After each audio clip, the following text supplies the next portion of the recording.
Assalamualaikum, Prof. Good afternoon. Waalaikumsalam, Yasmin. Good afternoon. Lama Prof, tak jumpa. Yes, it's been, How are you? I am good. Okay, good. This is coming to your 100 hari ya. Cepat Prof. Yeah. Rasa macam sekejap aja kita buat hari tu tipping this or that. Exactly. I mean, I think 100 hari lebih kurang 3 bulan ya. I think since my appointment in January until now.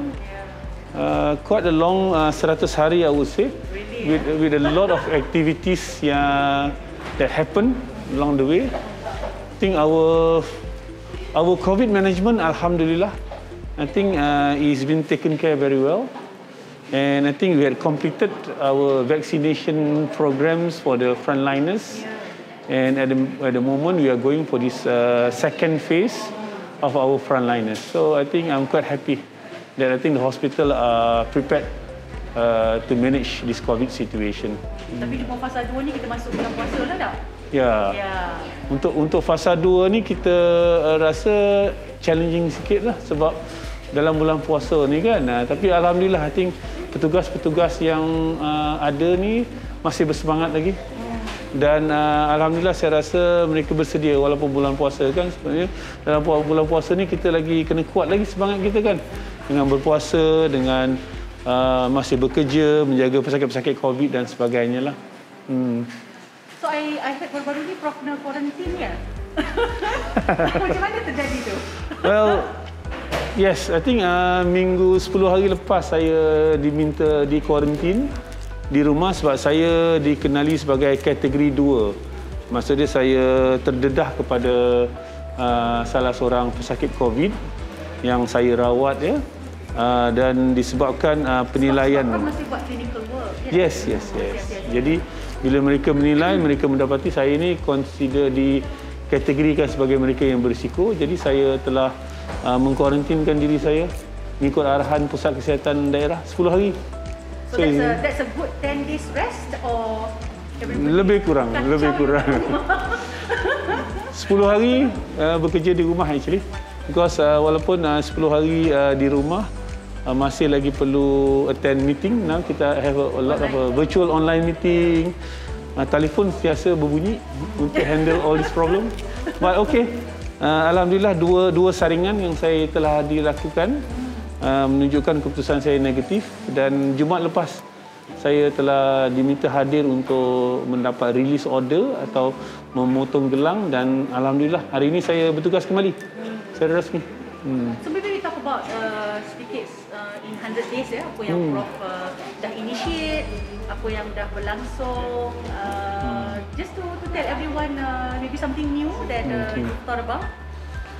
Untuk 100 hari yang telah berlangsung ni Yasmin, jika kita lihat projek-projek banyak telah habis siap. Antaranya kalau kita tengok projek mengecat yang kita telah mulakan pada hujung tahun lepas, alhamdulillah telah selesai. Sebab itu kita nampak hospital kita ni lebih berwajah baru ya. Konsep terakota. Sebab itu putih dan merah kan. Dan dalam minggu ni atau minggu depan, kemungkinan besar kita akan melihat wajah baru di depan hospital kita ini. Di mana kita ada lambang hospital UK University dan wording ataupun perkataan HCTM tu akan dipasang pada menara kita. Dan insya-Allah saya jangka projek itu akan selesai dalam masa 2 minggu.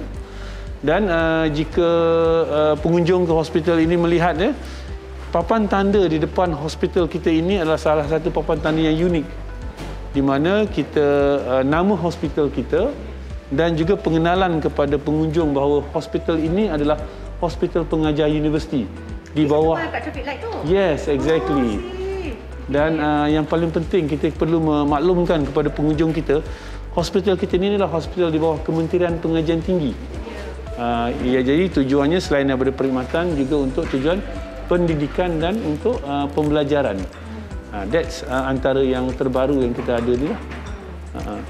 Dan lobby kita insya-Allah saya jangka pada minggu depan atau dalam masa 2 minggu lagi, lobby berwajah baru dengan berkonsepkan eco ataupun green. Banyak pokok-pokok dia ada di situ. Dan saya harap petugas kita lebih bersemangat untuk bekerja, memberi khidmat dalam keadaan yang lebih selesa. Itulah antara projek yang kami dah usahakan untuk 100 hari ini. Dan projek baru pun dalam perjalanan. Antaranya sekarang ni kaki tangan kita tengah sibuk, terutama pejabat kami, untuk menguruskan initiation ataupun permulaan untuk projek MSQH. Kita dalam proses untuk mendapat penarafan MSQH untuk hospital kita HCTM. Jadi kerja-kerja awal atau kita panggil gap analysis telah dibuat tahun lepas, dan sekarang kita telah mula memanggil auditor luar untuk buat penilaian prestasi kita lah sebelum kita mohon status MSQH secara rasmi lah. Itu dalam proses. Saya jangka, harapan saya pada hujung tahun ini kita dapat menyiapkan segala dokumen, segala proses kerja, dan harap by tahun hadapan awal kita dah boleh memohon untuk penilaian oleh MSQH untuk penarafan tersebut lah. So that will still take 1 year kan? Exactly. Memang lama nak dapatkan proses kerja ni sebab MSQH ni melibatkan banyak perkara. Perkhidmatan, kita punya SOP, guidelines, dan fasiliti atau prasarana kita perlu mempunyai standard yang diberikan dan memenuhi syarat-syarat MSQH. Itulah perancangan kita. Dan yang paling besar adalah saya anggarkan projek kecemasan kita. Saya difahamkan kita telah menyerahkan projek kita kepada JKR selaku pemaju yang telah dilantik untuk mengendalikan projek ubah suai dan naik taraf Jabatan Kecemasan kita. Itu big projek Encik Min. Sebab kita akan mengambil masa lebih kurang 3 tahun untuk development, total new development of Jabatan Kecemasan kita. But the emergency will still be there. Emergency kita akan pindahkan ke ruang sementara, dan kami jangka kita akan gunakan fasiliti di tingkat bawah, iaitu di klinik pediatrik sebagai Jabatan Kecemasan sementara untuk beberapa tahun. Semua telah dibincangkan, Min. So Prof masih buat clinical work, ada tak pengalaman yang tak dapat dilupakan, that stays with you lah? I'm sure there's 1 or 2, but maybe you can just tell us one. I think saya masih lagi melakukan kerja-kerja klinikal sebagai pakar bedah kan, masih lagi perlu membuat tugasan atas panggilan selepas satu pejabat. Bila rakan-rakan saya memohon bantuan, saya akan ke hospital untuk membantu mereka, even hujung minggu. Jadi pentadbiran ini tidak mengganggu tugas-tugas klinikal atau tugas hakiki saya lah. Dan antara pengalaman yang menarik saya hadapi adalah di mana pesakit saya, pesakit kita daripada Malaysia tetapi bekerja di Oman, masih lagi menghubungi saya setiap bulan, tak putus. How long has it been? Like nearly 4 tahun. I see. Itu menunjukkan kepuashatian dia terhadap perkhidmatan yang kita beri ni. So he did the operation here? Yes, pembedahan dia. Beliau sanggup datang daripada Oman just untuk mendapat rawatan kerana mendengar perkhidmatan kita ni adalah sangat perkhidmatan yang bagus. Jadi beliau datang di sini melakukan pembedahan 4 tahun lepas, dan alhamdulillah keadaan beliau sihat dan hingga sekarang masih lagi menghubungi saya, tak putus, sama ada melalui WhatsApp atau panggilan telefon. Dan bagi saya itu adalah salah satu reward, hadiah yang terbaik untuk saya, di mana pesakit masih ingat kita. Kalau nak Ramadan ni, insya-Allah dia akan hantar kadang-kadang satu kotak kurma khas daripada Oman untuk saya, dan Allahu Akbar, memang saya gembiralah kerana beliau masih lagi mengingati saya, dan perkenalan ni memang makan berterusan, insya-Allah. Ya. Kalau ada satu trait that all the employees should have in HCTM, what would it be? I think selaras dengan pendekatan kita, kan? BFF, better, faster dan friendlier.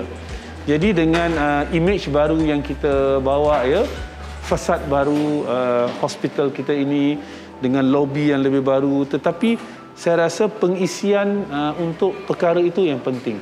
Sebab itu kaki tangan kita perlu mempunyai semangat lebih ingin berbakti semangat untuk membantu supaya kepuashatian pelanggan, terutama pengunjung-pengunjung kita, dapat kita capai. Sekurang-kurangnya bila mereka sampai sini, mereka rasa dihargai dan kita kena sentiasa menolong. Dan pertolongan ini bukan hanya bergantung kepada tugas yang diberi. Sesiapa saja yang bertugas di HCTM ni patut memberi bantuan. Contoh, kalau saya lalu di lobi di ground floor ni, kalau makcik tu perlu bantuan, walaupun itu bukan tugas saya secara hakiki, saya akan tetap membantu mereka. Even menunjuk arah panduan merupakan satu budaya yang saya rasa patut menunjukkan bahawa kita bantu semua orang. Itulah saya harap kalau semua kaki tangan dapat mempunyai ciri-ciri yang sedemikian, dan itu akan menonjolkan lagi sifat ingin membantu di kalangan kaki tangan kita, menyebabkan pelanggan kita puas hati dengan perkhidmatan yang kita berikan. Itulah trait yang saya harap dapat kita praktikkan itu semua. That's all we have for today actually. Just sembang-sembang sikit dengan pengarah bersempena 100 hari. So I want to wish you selamat berpuasa and a good year ahead. Hope we'll have some time again to talk bila ada kesempatan. So wishing you all the best and have a good day ahead. Thank you Yasmin. InsyaAllah kita akan jumpa lagi. Yeah.